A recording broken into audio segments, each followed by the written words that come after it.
ایک عاشق رسول کو جب وہ مکہ پاک سے مدینہ منورہ کی طرف اس کو سفر اختیار کرنا ہے، مدینہ پہنچے کیسے، پہنچنے سے پہلے اس کی کیفیت کیا ہو،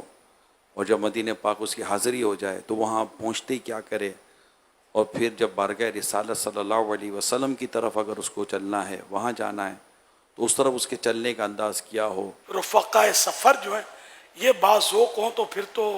اس کا لطف دوبالا ہو جاتا ہے۔ اس طرح کے ذوق والے بھی لوگ ہوتے ہیں تو اپنے ان سے ترکیب سے دوستی ہو جائے کہ وہ مطلب ساتھ ساتھ چلتے رہیں، تو انشاءاللہ معلومات بھی ہوتی رہے گی اور رہنمائی بھی ہوتی رہے گی اور اپنا ذوق بھی بڑھتا رہے گا۔ مدینہ شریف جانے کے متعلق جو کلام ہیں اپنے موبائل میں آپ ڈاؤن لوڈ کر لیں اور راستے میں سنتے رہیں۔ نعتیں سننے سے بڑا مطلب ذوق بڑھتا ہے۔ اعلیٰ حضرت رحمۃ اللہ علیہ فرماتے ہیں کہ عشق الہی بڑھانے کے لیے خوش الحان قاری سے قرآن سنیں، اور عشق رسول بڑھانے کے لیے خوش الحان نعت خواں سے نعت سنیں۔ راستے میں جو بھی نمازیں آئیں ان نمازوں کا اہتمام وہ تو ہر جگہ خیال رکھنا ہے، تو اس سفر میں بھی خیال رکھنا ہے، تو نمازیں بھی ادا کرنی ہے۔ جب مدینہ قریب آ جاتا ہے تو اب ہمارے ہاں تو یہ ہوتا ہے کہ مدینہ سے آنے سے کچھ دیر پہلے کھڑے ہو جاتے ہیں اور مدینہ پاک کا صلاۃ والسلام وغیرہ کے ذریعے استقبال کرتے ہیں کہ اب ہم مدینہ میں داخل ہونے والے ہیں۔ اچھا، پھر اترنے کا یہ کہ جب مدینہ شریف آ جائے تو پہلے جو ہے نا دروازہ اس کے باہر سر نکالیں آپ۔ اب سر کے بل تو چلنا تو اپنے بس کا روگ نہیں ہے کہ وہ نہ ہاں رہے مدینہ غافل ذرا تو جاگ، او پاؤں رکھنے والے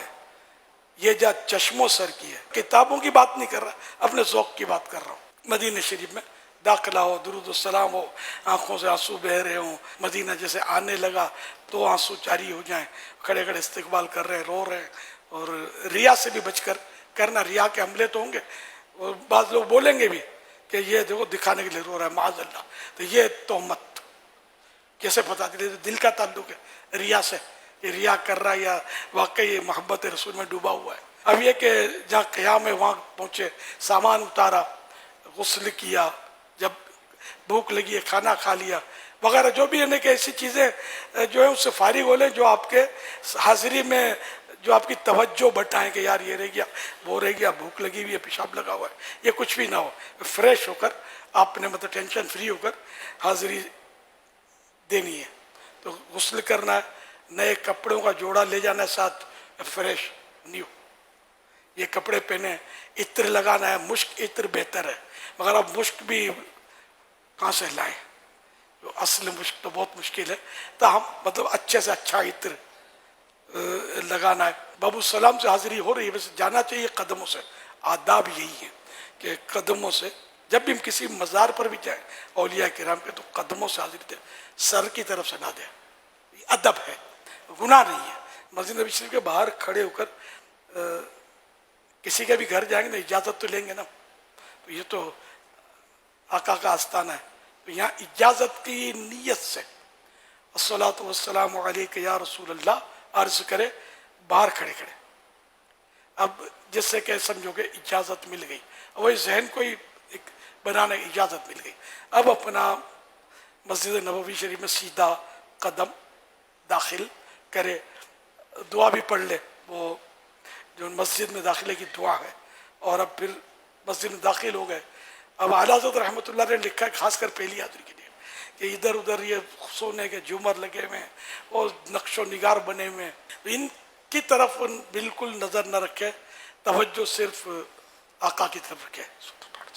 چلا ہوں ایک مجرم کی طرح میں جانب آقا، نظر شرمندہ شرمندہ، بدن لرزیدہ لرزیدہ، یعنی اس کیفیت میں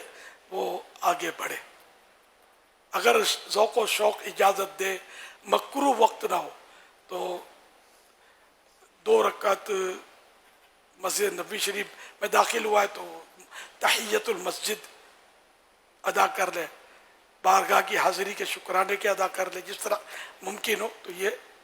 پڑھ کے مزید پھر آگے بڑھے، اور روتا ہوا کہ آقا بھاگا ہوا مجرم دربار میں حاضر ہے، کرم کی بھیک لینے کے لیے آیا ہوں، نہ آپ کو چہرہ دکھانے کے قابل ہوں، آپ کی بارگاہ میں کھڑے ہونے کا مطلب میں اہل ہوں، آ گیا ہوں، اب آپ نبھا لیجیے گا۔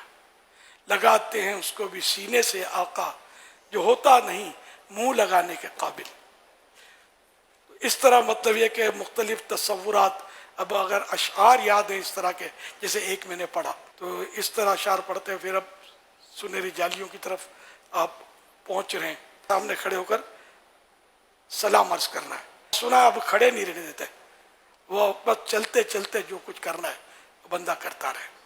تو یہ اتنا رش ہوتا ہے تو غالباً اس لیے وہ کہ اگر کھڑے رہیں گے تو ٹریفک جام ہو جائے گا ان کا، ظاہر لوگ کیسے بھی حاضری دیں گے، لاکھوں لوگوں کو آنا ہوتا ہے۔ بس آپ کی وجہ سے کوئی چیخ نہ مارے، اگر آپ کو لگتا ہے یا اللہ رو یا اللہ رو کر کے وہ چیخیں مار رہے ہیں تو پھر آپ بالکل نہیں کھڑے رہیں، کہ سرکار کو اس سے ظاہر ہے کہ تکلیف ہوتی ہے۔ وہ آیت اوپر لکھی ہوئی ہے، لا ترفعوا اصواتکم فوق صوت النبی، کہ نبی کی آواز پر اپنی آواز بلند نہ کرو، لیکن وہاں ہو رہی ہوتی ہیں آوازیں بلند، بعض لوگ زور زور سے پڑھ بھی رہے ہوتے ہیں۔ ادب گاہ زیر آسماں از عرش نازک تر، نفس گم کردہ می آیت جنید و با یزید ہی جا، کہ زمین و آسمان میں ایسی ادب کی جگہ نہیں ہے جیسی یہ ادب کی جگہ ہے، کہیں بھی نہیں ہے۔ اور یہاں تو جنید اور با یزید جیسے اولیاء کرام کی سانس رک جاتی ہے، نفس مانے سانس، ایسی بارگاہ ادب کی ہے۔